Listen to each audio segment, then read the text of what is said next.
Social മീഡിയയിൽ ഓരോ ദിവസവും എത്രയോ വാർത്തകളാണ് നമ്മൾ കാണുന്നത്. ചിലത് നമ്മൾ പെട്ടെന്ന് മറന്നുപോകും. എന്നാൽ ചില കഥകൾ എത്ര പഴകിയാലും നമ്മുടെ ഉള്ളിൽ ഒരു നൊമ്പരമായി അവശേഷിക്കുകയും ചെയ്യും.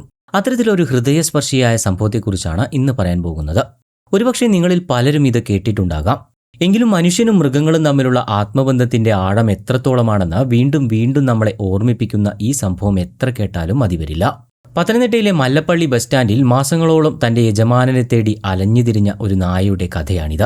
മല്ലപ്പള്ളി ബസ് സ്റ്റാൻഡിലെ തിരക്കുകൾക്കിടയിൽ ആരുടെയും ശ്രദ്ധ കിട്ടാതെ ഒഴിഞ്ഞ ഒരു മൂലയിൽ ഒരു നായ കിടക്കുമായിരുന്നു. ആർക്കും അറിയില്ലായിരുന്നു അവൻ എവിടെ നിന്ന് വന്നുവെന്നോ എന്തിനാണ് അവിടെ നിൽക്കുന്നത് എന്നോ. കഴുത്തിലൊരു ബെൽറ്റ് ഉണ്ടായിരുന്നതിനാൽ വളർത്തുനായയാണെന്ന ഉറപ്പാണ്.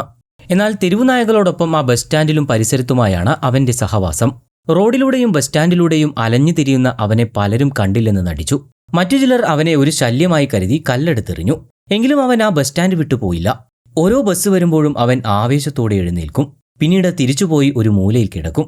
വിശപ്പും ദാഹവും സഹിച്ചും വെയിലത്തും മഴയത്തും ആ ബസ് സ്റ്റാൻഡിലെ കോൺക്രീറ്റ് തറയിൽ അവൻ കാത്തിരിക്കുകയായിരുന്നു. തന്റെ പ്രിയപ്പെട്ട ഒരാൾ എന്നെങ്കിലും ആ ബസ് ഇറങ്ങി വരുമെന്ന ഉറച്ച വിശ്വാസത്തിലായിരുന്നു ആ മിണ്ടാപ്രാണി. അങ്ങനെ ഇരിക്കെയാണ് ഒരു ദിവസം വൈകുന്നേരം ആ അത്ഭുതം സംഭവിക്കുന്നത്. പതിവ് പോലെ ഒരു ബസ് സ്റ്റാൻഡിൽ വന്നു നിന്നു. ഒരു പെൺകുട്ടി ബസ്സിൽ നിന്നും താഴേക്ക് ഇറങ്ങി. അതുവരെ തളർന്നു കിടന്നിരുന്ന ആ നായ മിന്നൽ വേഗത്തിൽ അവൾക്ക് നേരെ കുതിക്കുകയായിരുന്നു. അവൻ ഉറക്കെ കുരച്ചുകൊണ്ട് അവൾക്ക് ചുറ്റും വട്ടം കറങ്ങാൻ തുടങ്ങി. ഭയന്നുപോയ ആ പെൺകുട്ടി നിലവിളിച്ചുകൊണ്ട് നിശ്ചലമായി നിന്നു. നായ അവളെ ഉപദ്രവിക്കാൻ വരികയാണെന്ന് കരുതിയ നാട്ടുകാർ കല്ലും വടിയും എടുത്ത് ആ നായയ്ക്ക് നേരെ ഓടി വരികയും ചെയ്തു.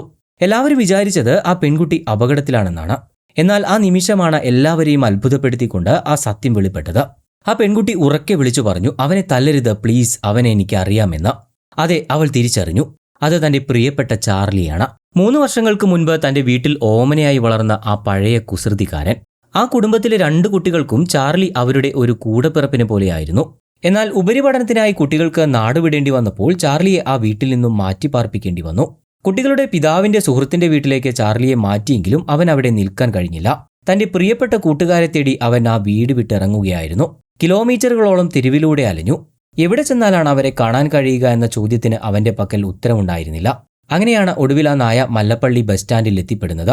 തന്റെ പ്രിയപ്പെട്ടവർ ആ ബസ്സിൽ എന്നെങ്കിലും വരുമെന്ന പ്രതീക്ഷയിൽ അവൻ അവിടെ മാസങ്ങളോളം കാവലിരിക്കുകയായിരുന്നു. തന്നെ അടിക്കാൻ വന്നവരോട് ആ പെൺകുട്ടി പറഞ്ഞത് ഇതായിരുന്നു: "അവൻ എന്നെ കടിക്കുകയല്ല, സ്നേഹം കൊണ്ട് അവൻ എന്നെ തിരിച്ചറിയുകയാണ്." തന്റെ പഴയ യജമാനത്തെ കണ്ട ആവേശത്തിൽ ചാർലി അവളുടെ കാലുകളിൽ മുട്ടിയുരുമി വാലാട്ടി തന്റെ സന്തോഷം പ്രകടിപ്പിച്ചു. ആ ദൃശ്യം കണ്ടുനിന്ന നാട്ടുകാരുടെ എല്ലാം കണ്ണു നിറയിക്കുന്നതായിരുന്നു. വിവരമറിഞ്ഞ പെൺകുട്ടിയുടെ പിതാവും സ്ഥലത്തെത്തി. വർഷങ്ങൾക്ക് ശേഷം തന്നെ തിരിച്ചറിഞ്ഞ തന്റെ യജമാനന്റെ ഒപ്പം ചാർലി ആ ബസ് സ്റ്റാൻഡിനോട് യാത്ര പറയുകയും ചെയ്തു. അന്ന് അവിടെ നടന്നത് വെറുമൊരു കൂടിക്കാഴ്ചയായിരുന്നില്ല, മറിച്ച് കാലത്തിന് പോലും മായ്ക്കാൻ കഴിയാത്ത ആത്മബന്ധത്തിന്റെ വിജയമായിരുന്നു. ചാർലിയുടെ ഈ കഥ കുറച്ച് പഴയതാണെങ്കിലും ഇത് നൽകുന്ന സന്ദേശം എക്കാലത്തും പുതുമയുള്ളത് തന്നെയാണ്. നാം നൽകുന്ന ചെറിയൊരു സ്നേഹം പോലും ഈ മിണ്ടാപ്രാണികൾ അവരുടെ ജീവിതകാലം മുഴുവൻ ഓർത്തുവയ്ക്കും. ഈ ഹൃദയസ്പർശിയായ വീഡിയോ നിങ്ങൾക്ക് ഇഷ്ടപ്പെട്ടുവെങ്കിൽ തീർച്ചയായും ലൈക്ക് ചെയ്യുക. നിങ്ങളുടെ പ്രിയപ്പെട്ട വളർത്തുമൃഗങ്ങളെക്കുറിച്ചുള്ള ഓർമ്മകൾ താഴെ കമന്റ് ചെയ്യാനും മറക്കരുത്.